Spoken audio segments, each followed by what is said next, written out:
Hello friends, welcome to गणित wings. आज की वीडियो में हम प्रतिस्थापन विधि को आराम से सीखने जाएंगे। अगर आपको यकीन ना हो तो कक्षा 10 में पुराने पेपर उठा के देखिए, वहाँ पर प्रतिस्थापन विधि से ज़रूर एक ना एक सवाल 100% आता है। और ये जो हम तीनों सवाल कराने जा रहे हैं ये एकदम मोस्ट सवाल है, तो हम बिल्कुल आसानी से सीखेंगे। तो यहाँ पर आप अगर देखिए, यहाँ पर हमें दो समीकरण दिए गए हैं, तो हम इसको समीकरण नंबर 1 मान लेते हैं और इसको समीकरण नंबर 2 मान लेते हैं। ठीक है, सिंपल सी बात है। हमें क्या करना है, इसको प्रतिस्थापन विधि से सॉल्व करना है अगर, तो हम कोई भी एक समीकरण ले सकते हैं, लेकिन हमें ऐसा समीकरण लेना है जो हमारे लिए आसान हो। तो हम ज़्यादातर फर्स्ट वाला समीकरण लेते हैं। तो हमने पहला समीकरण लिया x प्लस वाई बराबर 14। ठीक है, ये समीकरण हमने लिया। प्रतिस्थापन का जो मतलब होता है वो होता है एक जगह से दूसरी जगह किसी चीज़ को खिसकाना, प्रतिस्थापित करना। ठीक है, तो अभी आप देखेंगे तो आपको समझ में आ जाएगा। तो यहाँ पर देखिए, x के बराबर हमने लिया और ये 14 है, और ये y यहाँ पर उठकर आ जाएगा तो ये माइनस का y हो जाएगा। जब कोई चीज़ इस तरफ से उस तरफ जाती है तो उसके चिन्ह क्या है, परिवर्तित हो जाते हैं। ये प्लस का y था, इस तरफ आया तो माइनस का हो गया। अब देखिए, तो x का ये हमें एक मान यहाँ पर आया हमारे पास निकल कर 14 माइनस वाई, इसको हम दे देंगे समीकरण 3। ठीक है, अब हम क्या लिखेंगे यहाँ पर कि x का मान, ये जो समीकरण 3 है, x का मान समीकरण 3 से समीकरण 2 में रखने पर, यहाँ पर हमारा समीकरण 2 ये हो जाएगा। तो इस x को हम समीकरण 2 में रखेंगे। समीकरण 2 है हमारा x माइनस वाई बराबर 4, तो हम रखेंगे x माइनस वाई बराबर 4। ये हमने यहाँ पर लिख लिया। अब हमें क्या है, x की जगह पर 14 माइनस वाई रखना है, तो x की जगह पर हम लिख देंगे 14 माइनस वाई। ये y हमारे पास माइनस का पहले से, तो हम इसको लिख देंगे माइनस का y, और बराबर 4 लिख देंगे। अगर आप देखें यहाँ पर कि माइनस वाई और माइनस वाई दोनों वाई मिलेंगे तो माइनस के 2y बन जाएंगे। तो 14 हमने लिख दिया और माइनस का 2y बन गया हमारे पास, और यहाँ पर हमारे पास क्या है, 4 है। यहाँ पर हमारा माइनस 2y रहेगा, माइनस 2y रहेगा, यहाँ पर 4 है, और ये 14 उठकर यहाँ पर आएगा तो ये क्या है, माइनस का 14 बन जाएगा। ठीक है, सिंपल है। अब देखिए, माइनस का 2y तो ज्यों का त्यों है, और यहाँ पर 14 में से 4 जाएगा तो हमारे पास बचेगा माइनस का 10 बचेगा। यहाँ पर हमारे पास माइनस 2y है, तो ये y हमारा यहाँ पर रहेगा, ये माइनस का 10 है, और ये माइनस का 2 यहाँ इसके साथ गुणा में है। तो जब ये इस तरफ जाएगा तो गुणा वाली चीज़ भाग में चली जाती है, तो यहाँ पर आ जाएगा माइनस का 2। और जब हम इसका भाग देंगे तो हो जाएगा 2 पंचे 10, और माइनस से माइनस कट जाएगा, यानी कि प्लस का 5 हमारे पास आ जाएगा। तो y बराबर हमारे पास कितना आ गया, 5 आ गया। ठीक है, अब देखिए y बराबर 5 आ गया, तो यहाँ पर हम लिखते हैं आपको दिखाने के लिए कि हमारा है y बराबर कितना, 5।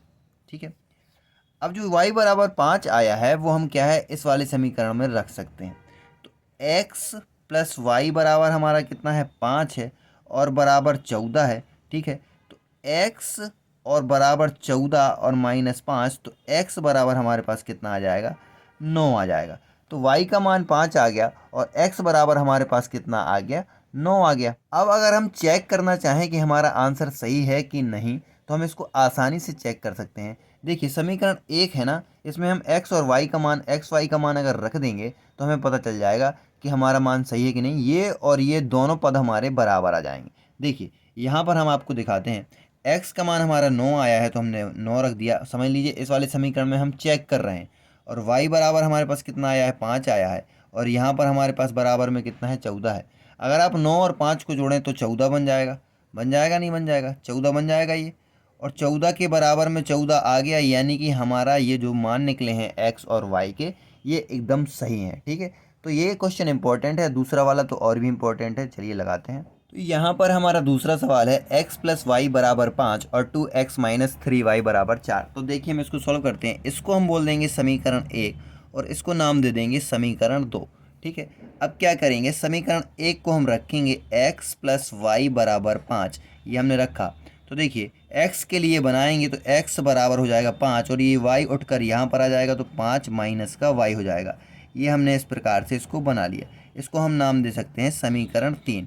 अब हम बोलेंगे कि समीकरण 3 का मान, समीकरण 2 में रखने पर, समीकरण 3 का मान हम समीकरण 2 में रखेंगे। तो समीकरण 2 में देखिए, समीकरण 2 एक बार हम लिख लेते हैं, हमारा है 2x माइनस का 3y बराबर 4।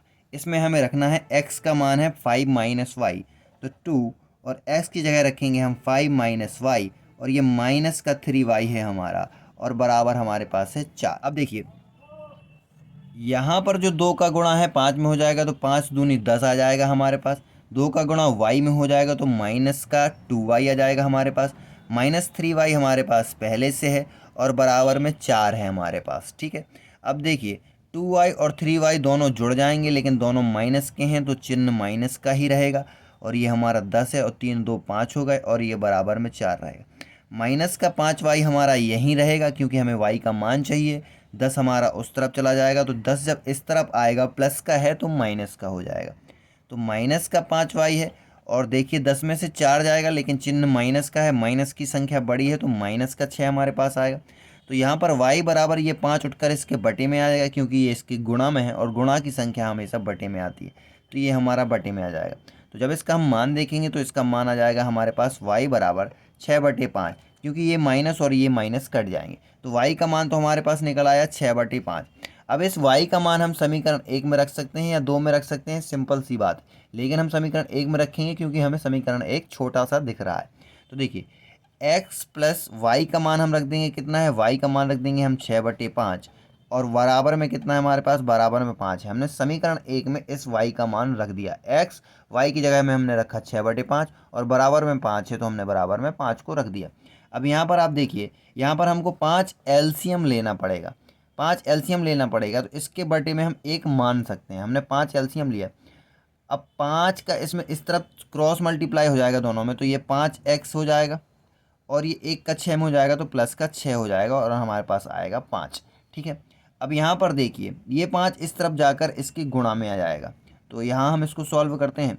ये बन जाएगा हमारे पास 5x प्लस 6 और ये 5 इसके गुणा में आ जाएगा तो 5 5 जा 25 यानी कि 25 हो जाएगा हमारे पास। अब यहाँ पर 25 में से ये 6 इस तरफ आ जाएगा माइनस का, तो 5x रखेंगे और 25 माइनस 6 कर देंगे हम, तो यहाँ पर 25 में 6 जाएगा तो हमारे पास बचेगा 19 और यहाँ पर हमारे पास क्या है 5x है, तो यहाँ पर है 5x बराबर 19, तो x और 5 इसके बटे में है तो यहाँ पर आ जाएगा हमारे पास 19/5 और तो x का मान भी हमें मिल गया और y का मान भी मिल गया। अगर हम इसको चेक करना चाहें तो चेक भी कर सकते हैं यहाँ पर मान रख के। किस प्रकार से, देखिए अगर हम ये वाला समीकरण ले लें x प्लस वाई बराबर 5, तो यहाँ पर हम उसको लिखते हैं x प्लस वाई बराबर 5। यहाँ पर हमने लिख दिया कि x प्लस वाई बराबर 5। x का मान हमारे पास कितना आया है 19/5 आया है हमारे पास, y का मान हमारे पास आया है 6/5 और बराबर में हमारे पास कितना है 5 है। अगर हम क्या करें 19/5 और 6/5 को देखें आगे सॉल्व करें तो यहाँ पर हम 5 ले लेंगे और 19 और प्लस 6, 19 6 हो जाएगा हमारे पास 25 हो जाएगा और 25 के बराबर में हमारे पास 5 है। ये 5 उठकर इस तरफ जाएगा तो ये 5 5 जा 25 हो जाएगा, यानी कि हमारा जो मान आ जाएगा वो आ जाएगा 25 और ये यहाँ पर जाके गुणा हो जाएगा 25 बराबर 25, यानी दोनों समीकरण हमारे बराबर आ रहे हैं। तो इसका मतलब हमारा x और y का मान एकदम सही है। तो यहाँ पर हमारा तीसरा सवाल है s माइनस टी बराबर 3 और s/3 प्लस t/2 बराबर 6। तो हम इसको क्या करेंगे, समीकरण 1 मान लेंगे और इसको समीकरण 2 मान लेंगे। हम समीकरण 1 को सॉल्व करेंगे यहाँ पर सबसे पहले, तो समीकरण 1 लेंगे तो s माइनस टी बराबर 3 हमारा आ जाएगा समीकरण 1। हम s या t किसी को भी ले सकते हैं तो हम s को लेते हैं और ये t माइनस का है इस तरफ जाएगा तो ये प्लस का बन जाएगा, तो 3 प्लस टी हो जाएगा। तो s के लिए हमने एक वैल्यू बना ली 3 प्लस टी, इसको दे देंगे हम समीकरण 3। अब ये समीकरण 3 का मान हम इस समीकरण 2 में रखेंगे, तो आप यहाँ लिख लीजिएगा समीकरण 3 का मान हमने समीकरण 2 में रखा। अब क्या करेंगे, इस 3 का मान इसमें रखना है तो हम पहले समीकरण 2 को उतार लेते हैं, s/3 प्लस t/2 बराबर 6। अब देखिए यहाँ पर है s की वैल्यू है 3 प्लस टी, तो हम लिख देंगे s की जगह पर 3 प्लस टी और बटे में हमारे पास रहेगा 3 और यहाँ पर रहेगा t/2 बराबर में 6। ठीक है, अगर हम इन दोनों का एलसीएम लें तो 3 दूनी 6 आ जाएगा। एलसीएम लेना तो आप जानते होंगे, 3 दूनी 6 आ जाएगा और अब इनका त्रियक गुणा हो जाएगा, 2 का इसमें और 3 का इसमें, तो 3 प्लस टी है हमारे पास, इसमें हमने 2 का गुणा कर दिया प्लस 3 का टी में गुणा हो जाएगा तो बन जाएगा 3t और बराबर में 6 है तो 6 आ जाएगा हमारे पास। अब हम इसको यहाँ पर आगे सॉल्व करते हैं। यहाँ देखिए यहाँ पर अगर 2 का गुणा 3 में करेंगे तो आ जाएगा 6 हमारे पास। 2 का गुणा टी में हो जाएगा तो प्लस का 2t आ जाएगा हमारे पास। और प्लस है हमारे पास यहाँ पर 3t, तो हम यहाँ पर लिख देंगे 3t। और ये 6 इसके गुणा में चला जाएगा क्योंकि ये इसके भाग में है। भाग वाली संख्या गुणा में जाती है और गुणा वाली संख्या वापस से भाग में आती है, तो ये इसके गुणा में चला जाएगा। तो 6 × 6 हो जाएगा हमारे पास।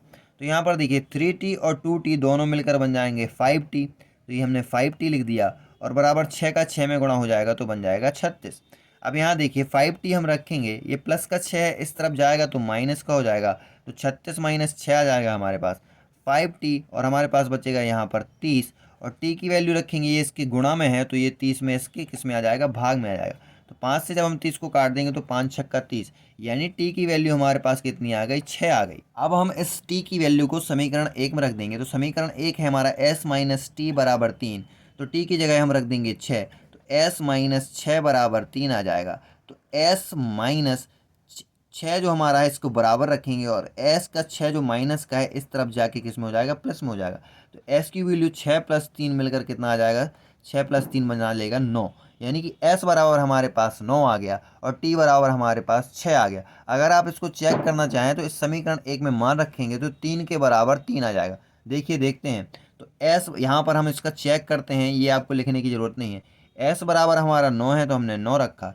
t बराबर हमारे पास कितना आया, t बराबर हमारे पास 6 आया, तो हमने यहाँ पर माइनस का 6 रखा क्योंकि माइनस है।